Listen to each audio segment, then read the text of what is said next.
इंसान भी कितनी अजीबो-गरीब मखलूक है ना। जब ये किसी से मोहब्बत करने पे आता है तो उसकी तमाम तर कमियां, कोताहियां, खामियां उन्हें पसे पुश डाल देता है। और यही इंसान जब किसी से नफरत करने पे आता है तो उसकी तमाम तर अच्छाइयां, भलाइयां और उसके एहसानात उन्हें बिल्कुल भूल जाता है। आज की स्टोरी आपको वाकयातन हैरान करने वाली है, क्योंकि इसमें एक इंसान दूसरे इंसान से बेपनाह मोहब्बत करते करते अचानक उसका मर्डर कर देता है। व्हाट? यस, ये अमेरिका के स्टेट पेंसिल्वेनिया के एक छोटे से इलाके का वाकया है, जहाँ पे मार्क एंड मैरी जो दो हस्बैंड वाइफ हैं, वो अपनी दो बेटियों के साथ बड़ी हंसी खुशी जिंदगी गुजार रहे होते हैं। बड़ी बेटी जो अपाहिज है, उसे एक ऐसी बीमारी लाहक है कि शायद वो जिंदगी भर जो है वो व्हील चेयर पर ही गुजारे। जबकि छोटी बेटी बहुत खुशो खुरम रहती है, बिल्कुल सेहतमंद है और 14 साल उसकी उम्र है और वो अपनी बहन से बेपनाह मोहब्बत करती है, अपनी पेरेंट्स की तरह। बड़ी बहन 19 साल की है और ये दोनों सेम स्कूल में जो है इनके फादर ने, जो पेंसिल्वेनिया का काफ़ी हाई पेइंग था, वहाँ पे इन्हें एडमिट करवाया था इब्तदाई तालीम और तरबियत के लिए। यहाँ से पता चलता है, हालांकि वो बहुत ज़्यादा अमीर नहीं थे, लेकिन अपने बच्चों की परवरिश और तालीम और तरबियत को लेकर खासे फिक्रमंद थे और बच्चों से बड़ा प्यार भी करते थे। Same is the case with mother. Mother भी बहुत ज्यादा चाहती थी अपने बच्चों को। बड़ी बेटी जो हेलन मिलर है उसका नाम, उसे कभी भी अपने अपाहिज होने का, लाचार होने का जो एक दुख और तकलीफ होती है वो महसूस ही नहीं उसकी फैमिली ने होने दिया। इस कदर उसे सपोर्ट किया, उसकी खुशियों का, उसकी ख्वाहिशों का ख्याल रखा। और इसमें बढ़ चढ़ कर किरदार जो है वो उसकी छोटी बहन जो उससे बेइंतहा मोहब्बत करती थी उसने अदा किया। छोटी बहन जो 14 साल की है उसका नाम क्लेयर मिलर है और वो पढ़ाई में न सिर्फ अच्छी है बल्कि स्पोर्ट्स में भी शी इज़ वेरी गुड। उसे हॉकी खेलने का बड़ा शौक है और वो हॉकी की बहुत अच्छी प्लेयर है। अब उनकी हंसती मुस्कुराती जिंदगी में अचानक 22 फरवरी 2021 की वो स्याह रात आती है कि जब छोटी बहन रात के 1 बजे अपनी बड़ी बहन को चाकू मार मार कर उसकी हत्या कर देती है, कत्ल कर देती है बड़ी ही बेरहमी के साथ। और फिर खंजर उसकी गर्दन में छोड़कर वो उसके ऊपर पिलो रखती है और पुलिस को कॉल कर कर इन्फॉर्म करती है कि उसने अपनी बहन को जान से मार दिया है, उसने अपनी बहन का कत्ल कर दिया है। और यही जुमले बार बार दोहराती रहती है। पुलिस जब जाए वकुआ पहुंचती है तो वो देखती है कि क्लेयर मिलर जो है वो, बल्कि इनफैक्ट हाथ हिलाती है जब पुलिस की गाड़ी पहुंचती है, तो उन्हें बताती है और पुलिस भी देखती है कि वो ब्लड जो है वो अपने हाथों से साफ कर रही है। और पुलिस जब घर के अंदर जाकर हेलन मिलर जो उसकी अपाहिज बड़ी बहन है उसको देखती है तो वो अपने बिस्तर पर खून में लथपथ बहुत बुरी सूरत हाल में पड़ी होती है। पुलिस फौरी तौर पे उसकी हार्ट बीट चेक करती है।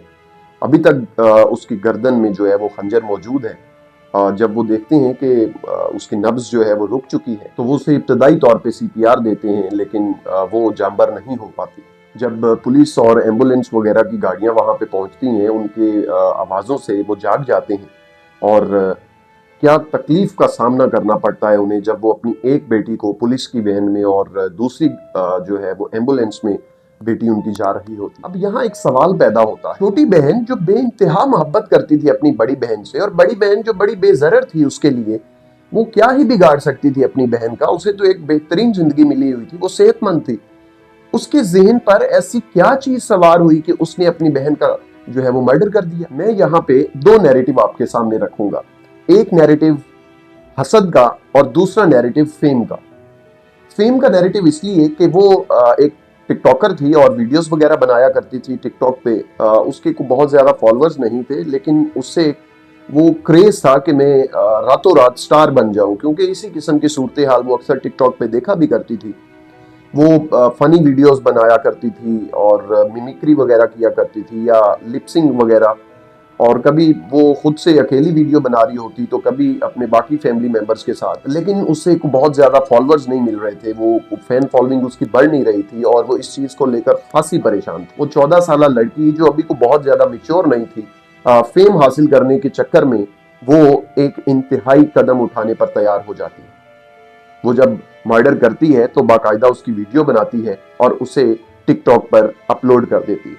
और उसी रात उसे शायद 11,000 के करीब जो है वो न्यू फॉलोअर्स भी मिल जाते हैं और वो रातों रात स्टार भी बन जाता है। अक्सर आपने देखा होगा कि फैमिलीज के अंदर जब पेरेंट्स किसी एक बच्चे के ऊपर ज्यादा फोकस कर रहे हो, उसे ज्यादा तवज्जो दे रहे हो, उसे ज्यादा प्यार मोहब्बत कर रहे हो और बाकियों को जरा इग्नोर कर रहे हो, तो ये चीज बाकियों को फील होती है। या फिर बाकी सारी औलाद के साथ माँ बाप जो है वो बहुत अच्छा सलूक कर रहे हो और किसी एक को जो है वो हर वक्त झिड़कते रहते हो, डांटते रहते हो और उसको कोई तवज्जो ना देते हो, तो उसके दिल में भी जो है वो हसद और इंतकाम की फीलिंग्स आ जाती हैं। तो ऐन मुमकिन है कि उसकी अपाहिज होने की वजह से जो है पेरेंट्स खासी उस पर तवज्जो देते हो और ये ऑब्वियस भी है। जाहिर है एक मरीज़ा है, पहले से ही कुदरत ने उसे इस किस्म का बना रखा है कि वो मेंटली तौर पे डिप्रेस हो सकती है, एंजाइटी का शिकार हो सकती है, तो पेरेंट्स उसे खुश रखने के लिए अपने तय पूरी कोशिश करते हैं।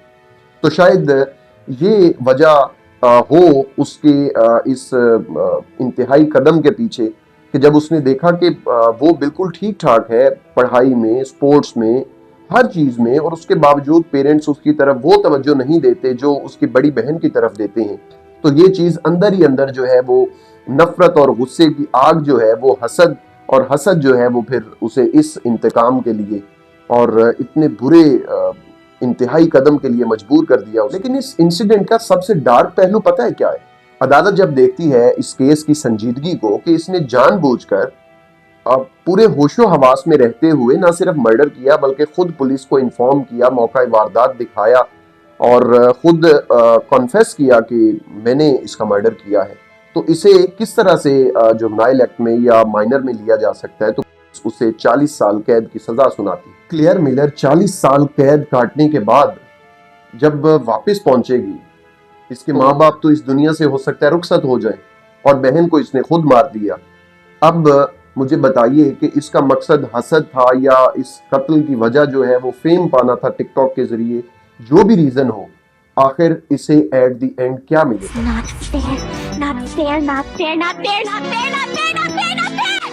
बुढ़ापे में अपनी ये जिंदगी इस दुख के साथ और इस कर्ब के साथ जमीर पर बोझ लेकर इतनी उम्र कैसे गुजारेगी जो इसके बुढ़ापे की इंतहाई मुश्किल उम्र हो। जहां एक तरफ हम चाहते हैं कि विक्टिम्स के हक के लिए हम आवाज उठाएं, वहीं दूसरी तरफ इस किस्म की जो वीडियोस जिस किस्म की आज है, ये बनाने का मकसद कि सोशल मीडिया जो यूजर्स हैं उन्हें इस बात का ख्याल रखना चाहिए कि एथिक्स और वैल्यूज भी कोई चीज होती हैं और एक लिमिट होती है जिससे आगे क्रॉस करने से क्या नताइज का सामना उन्हें करना पड़ सकता है आने वाले वक्त में।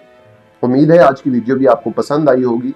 नेक्स्ट वीडियो के साथ आपके होस्ट अमीन हैदर से फिर मुलाकात होगी। तब तक के लिए टेक केयर, गुड बाय।